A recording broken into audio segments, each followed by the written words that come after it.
ہیں تنگ دستی کے، یعنی کچھ ایسے اسباب ہیں کہ جن کی وجہ سے اللہ تعالیٰ رزق کو ذرا کم کر دیتے ہیں، بند کر دیتے ہیں، تو وہ جاننا بھی ضروری ہے۔ چنانچہ مختصراً میں بتاتا چلوں کہ جو بندہ کھڑے ہو کر جوتے پہن کر ننگے سر کھانا کھاتا ہے، اللہ اس کا رزق تھوڑا کر دیتے ہیں۔ اور اگر آپ دیکھیں تو آج کل کی دعوتوں میں یہی سلسلہ ہے۔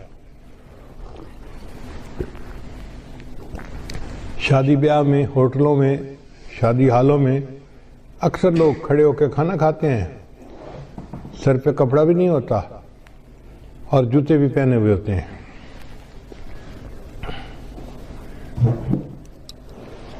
پھر رزق میں تنگی تو ہونی ہوتی ہے۔ پھر دوسرا، مہمان کو بوجھ سمجھنا۔ جو لوگ مہمان کے آنے کو بوجھ سمجھیں اور اس فکر میں لگ جائیں کہ جی آ گیا ہے تو کہاں سے اس کو کھلائیں گے اور کتنا اس کو کھلائیں گے اور کتنے دن رہے گا، مہمان بعد میں آتا ہے، اللہ مہمان کا رزق پہلے بھیجتے ہیں، تو الحمدللہ ثم الحمدللہ اللہ تعالیٰ خیر فرما دیتے ہیں۔ بلکہ میں تو یہ سمجھتا ہوں کہ ہمیں اللہ مہمانوں کی برکت سے روزی دیتے ہیں۔ ایک دن میں کھانا کھا رہا تھا تو میری بہو کہنے لگی کہ ابو جی ایک بندہ ہے انڈیا کا، بڑا مالدار ہے، اس نے پورا سال ہر روز بندے کو ہر روز 1000 بندوں کو کھانا کھلایا۔ اب وہ بڑی حیران تھی کہ 1000 بندوں کو کھانا ہر روز وہ کھلاتا تھا۔ جب اس نے بات کر لی تو میں نے کہا کہ بیٹا وہ تو امیر آدمی ہے، وہ تو 1000 بندوں کو دن میں ایک دفعہ کھانا پورا سال کھلاتا ہے۔ ہم فقیر لوگ ہیں اور ہم الحمدللہ 1000 طلباء کو دن میں 3 مرتبہ کھانا کھلاتے ہیں۔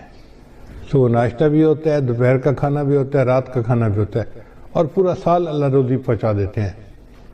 تو حیران ہوئی، کہنے لگی ہاں بات تو ٹھیک ہے۔ میری وائف پاس بیٹھی ہوئی تھی تو وہ کہنے لگی کہ میں ایک بات بتاؤں۔ میں نے کہا کیا؟ کہنے لگی کہ ہماری شادی کو 30-35 سال ہو گئے ہیں اور اس 30-35 سال میں ایک دن بھی ایسا نہیں گزرا کہ ہمارے گھر میں مہمان کا کھانا نہ بنا ہو۔ میں نے اللہ کا شکر ادا کیا کہ یا اللہ تیرا کرم اور تیرا احسان ہے کہ الحمدللہ 35 سال میں ہر روز مہمان کا کھانا گھر میں بن رہا ہے، ایک دن بھی ایسا نہیں کہ مہمان گھر میں نہ ہو۔ تو میں تو یہ سمجھتا ہوں کہ اللہ ہمیں رزق جو دیتے ہیں وہ مہمانوں کی وجہ سے دیتے ہیں، تو مہمان نوازی سے کبھی پریشان نہیں ہونا چاہیے۔ پھر تیسرا سبب ہے بغیر بسم اللہ پڑھے کھانا کھا لینا، ہاتھ دھوئے بغیر کھانا کھا لینا، یہ بھی بیماری عام ہے۔ دسترخوان لگے ہوتے ہیں، نہ ہاتھ دھوئے جاتے ہیں، نہ بسم اللہ پڑھی جاتی ہے، نہ کھانے کی دعا پڑھی جاتی ہے، جس وجہ سے پھر تنگ دستی آ جاتی ہے اور اس کے دروازے بند ہو جاتے ہیں۔ پھر کھانے کے برتن کو صاف نہ کرنا، یہ بیماری بھی عام ہے۔ ہم لوگ کھانا کھاتے ہیں اور کچھ تھوڑا سا کھانا آخر پہ بچا دیتے ہیں، حالانکہ اسی کھانے میں برکت ہوتی ہے۔ سنت یہ ہے کہ اگر 3 لقمے کھانا موجود ہے تو اس کو تو چھوڑ دیں تو کوئی اور کھا لے گا، چلو بھائی۔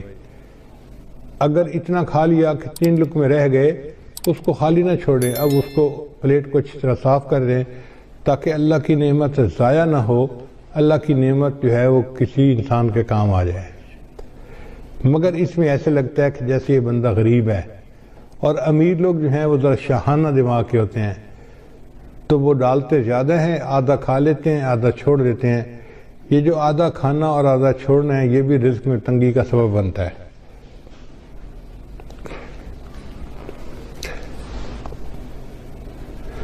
اور ایک اور بات کہ بیت الخلاء میں باتیں کرنا، پہلے زمانوں میں یہ گناہ کم تھا، آج یہ گناہ زیادہ ہے۔ بلکہ نوجوان بچے اور بچیاں جو ادھر ادھر کالیں کرتے ہیں چھپ چھپ کے، وہ تو کئی مرتبہ جا کے بیٹھ کے بات ہی کرتے ہیں بیت الخلاء میں، پتہ ہی نہیں چلے کسی کو کہ کیا ہوا۔ بیت الخلاء میں باتیں کرنے سے فرشتوں کو بھی تکلیف ہوتی ہے اور رزق کے اندر بھی تنگی کر دی جاتی ہے۔ پھر ساتواں بات ہے فقیر کو جھڑکنا۔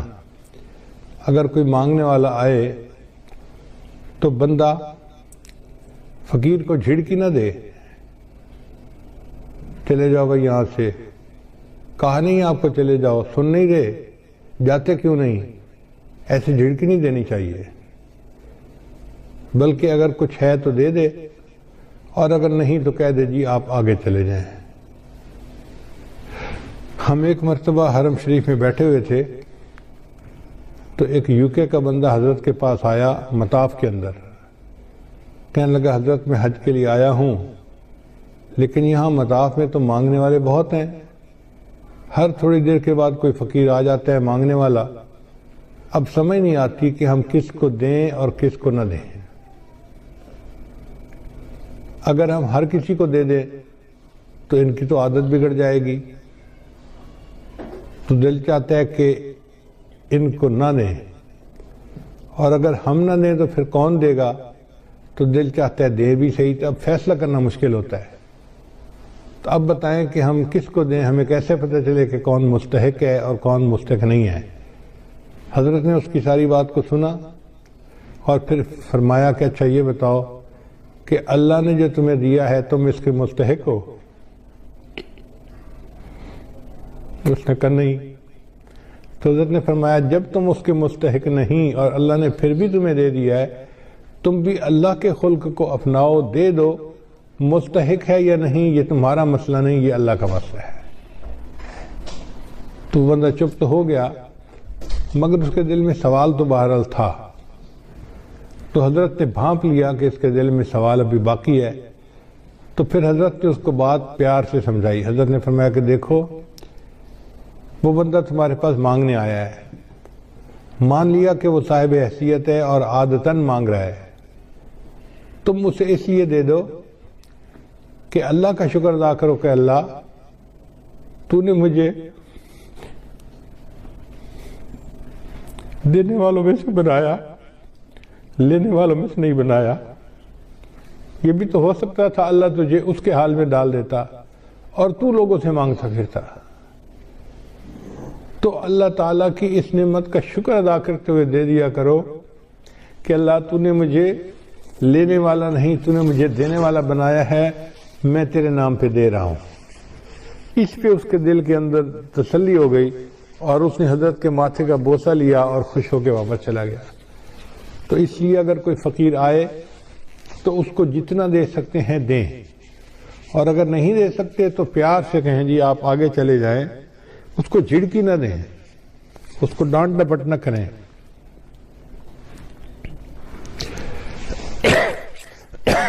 پھر مغرب کی نماز کے بعد بلا عذر جو بندہ سو جاتا ہے، اس سے بھی رزق کے اندر برکت کم کر دی جاتی ہے۔ اگر کوئی بیمار ہے یا کوئی عذر ہے تو اس میں تو شریعت اجازت دیتی ہے، لیکن عادت بنا لینا اس کو شریعت نے منع کیا ہے۔ مغرب کے بعد بلا عذر نہیں سونا چاہیے۔ پھر جو بندہ نماز قضا کر دیتا ہے، اللہ تعالیٰ اس کے رزق کو تنگ کر دیتے ہیں۔ عورتیں بالخصوص، نیک عورتیں بھی نمازیں قضا کر بیٹھتی ہیں، پتہ ہے کیوں؟ سوچتی رہتی ہیں مہمان آئے ہیں، میں ان کو پہلے چائے بنا کے دے دوں پھر نماز پڑھ لیتی ہوں۔ اب وہ چائے بنا کے دینے میں اتنا کام لمبا ہو جاتا ہے کہ نماز کا ٹائم نکل جاتا ہے، ان کو یاد ہی نہیں ہوتا۔ یاد اس وقت آتا ہے جب اگلی نماز کا وقت شروع ہو چکا ہوتا ہے۔ یا یہ سوچتی رہتی ہیں کہ میں بچے کو نہلا لوں، بچے کھانا کھلا لوں، بچے کو پتہ کر لوں، بچے کو نہلا لوں اور پھر نماز پڑھوں گی۔ یہ جو پھر کا مسئلہ ہے نا، نماز قضا کرنے کی بنیاد یہی ہے۔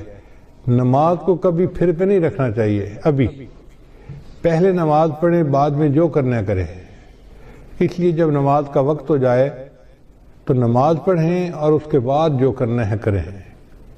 نماز کو کبھی آئندہ پہ نہ چھوڑیں، کیا پتہ چند سانس مزید ہیں بھی صحیح کہ نہیں۔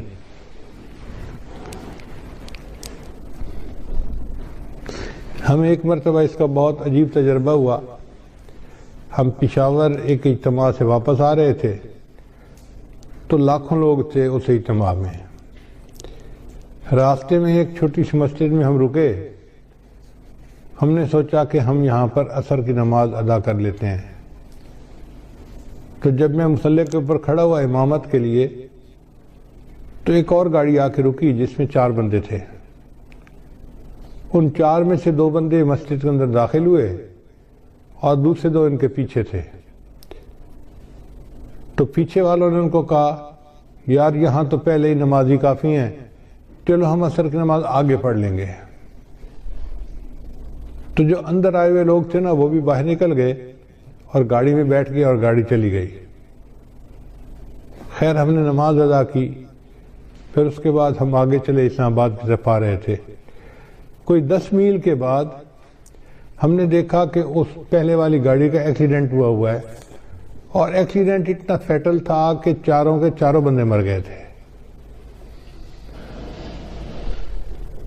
تو ہم نے جب اس گاڑی کو دیکھا تو گاڑی کو تو پہچان لیا، تو لوگوں نے ہمیں بتایا کہ جی ایکسیڈنٹ اتنا برا تھا کہ ایک بندہ بھی نہیں بچا، سب مر گئے۔ اس وقت مجھے خیال آیا کہ یا اللہ اگر یہ رکے تھے جیسے نماز وہاں پڑھ کے پھر چلتے تو ایک تو وقت کی عصر کی نماز بھی ادا ہو جاتی اور دوسرا اس کی وجہ سے برکت بھی ہو جاتی۔ اب یہ انہوں نے عصر کی نماز ادا نہیں کی ہوگی، نیت تھی پڑھنے کی لیکن بن پڑھے دنیا سے چلے گئے۔ تو کون جانتا ہے موت کا وقت کتنا قریب ہے، اس لیے اگر پھر پہ ڈال دینا جی کہ پھر نماز پڑھیں گے تو اس میں نماز بھی قضا ہو جاتی ہے اور انسان نقصان بھی اٹھاتا ہے۔ ابھی نماز پہلے پڑھیں جب ٹائم ہو جائے، اور عورتوں کے لیے تو اول وقت میں نماز پڑھنا بھی زیادہ فضیلت ہے۔ بس اذان کے انتظار میں رہیں۔ گھر کے اندر ایک بورڈ ہونا چاہیے جس پر نماز کے ٹائمنگ لگے ہوئے ہوں، بچے بڑے اس بورڈ کو دیکھیں اور جیسے ہی نماز کا ٹائم ہو جائے بس وضو کیا، پہلے نماز پڑھی، بعد میں جو کرنا ہے بعد میں کرتے رہیں گے۔ پھر 11ویں چیز جس سے رزق میں کمی آتی ہے وہ ہے جھوٹ بولنا۔ جو بندہ جتنا زیادہ جھوٹ بولتا ہے اللہ اس کے رزق کو اتنا تنگ کر دیتے ہیں۔ اللہ اکبر، شاید آج ہمارے رزق کے اندر جو تنگی ہے اس کی بنیادی وجہ یہ جھوٹ ہی ہے۔ جھوٹ ہم نے انفرادی طور پر نہیں، قوم میں اجتماعی طور پر آ گیا ہے۔ جس بندے سے بات کریں وہی جھوٹ میں بات کرے گا، اور اس کا نام ہم نے بہانہ رکھ دیا جی میں نے اس کے سامنے بہانہ کیا۔ بیوی کہتی ہے میں نے خاوند کے سامنے بہانہ کیا، بیٹا کہنا ہے میں نے ابو کے سامنے بہانہ کیا، شاگرد کہتے ہیں میں نے استاد کے سامنے بہانہ کیا۔ حالانکہ یہ بہانہ صریح جھوٹ ہوتا ہے اور اس جھوٹ سے بچنے کی ضرورت ہے۔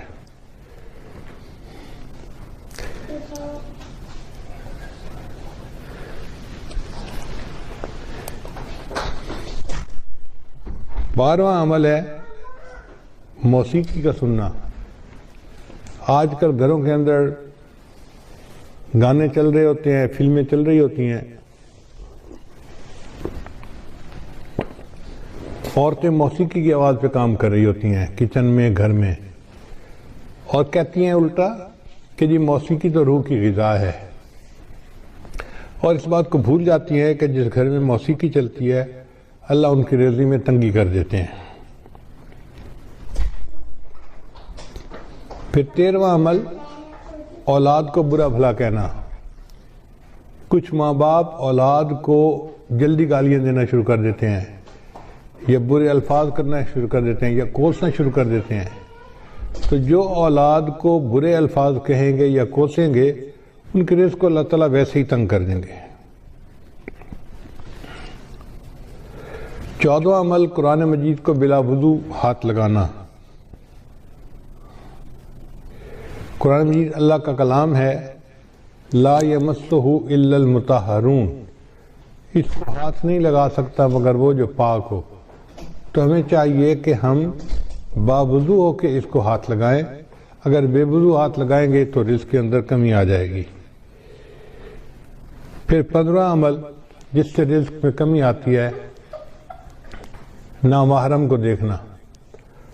یہ بد نظری کی عادت آج اتنی عام ہو گئی ہے، چاہے آتے جاتے بازار میں دیکھے، گلی میں دیکھے، سکرین کے اوپر دیکھے، سیل فون کے اوپر دیکھے، عورت کو دیکھے یا عورت کی تصویر کو دیکھے، بات ایک ہی ہے۔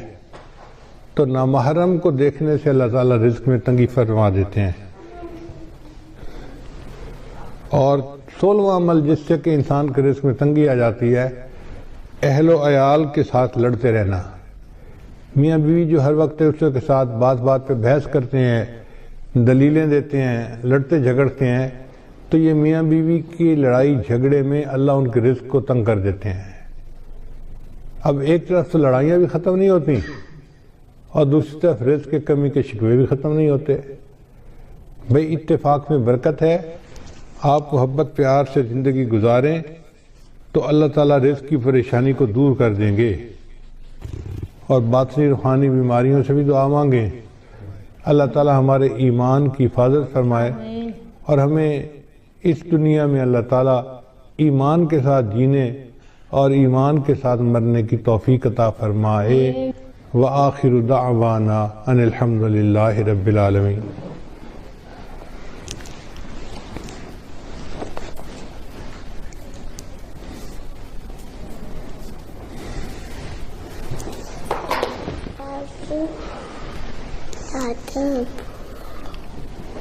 دادا جی پانی پی لو پی لو، مٹھائی لے پانی پی لو۔ بیٹھ کے کلمات پڑھائے جائیں گے، سچے دل کے ساتھ یہ کلمات پیچھے پیچھے پڑھتے جائیے۔ پڑھیے بسم اللہ الرحمن الرحیم، لا الہ الا اللہ محمد الرسول اللہ، آمنت باللہ وملائکتہ وکتبہ ورسلہ والیوم الآخر والقدر خیرہ وشرہ من اللہ تعالی والبعث بعد الموت، آمنت باللہ کما ہوا باسمائہ وصفاتہ وقبلت جمیع احکامہ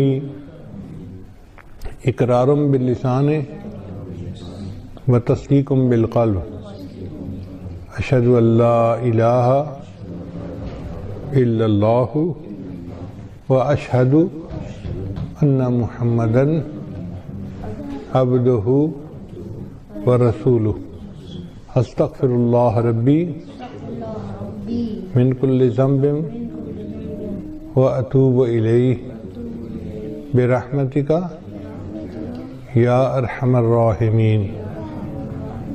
ان کلمات کو پڑھنے سے ہم تو طائب ہو چکے ہیں، چند معمولات ہیں جن کو باقاعدگی سے کریں گے تو اللہ تعالیٰ دل کو منور کریں گے۔ پہلا عمل ہے 100 مرتبہ استغفار صبح شام پڑھنا، دوسرا عمل ہے 100 مرتبہ درود شریف صبح شام پڑھنا، تیسرا عمل ہے قرآن مجید کی تلاوت روزانہ کرنا، چوتھا عمل ہے چلتے پھرتے ہر وقت علم اللہ کو یاد کرنا، اور پانچواں عمل ہے 10-15 منٹ صبح 10-15 منٹ شام مراقبہ کرنا۔ انشاءاللہ مراقبہ کریں گے تو اس سے دل میں اللہ کی محبت بڑھے گی اور ہمارے اعمال کے اندر جان پیدا ہو جائے گی۔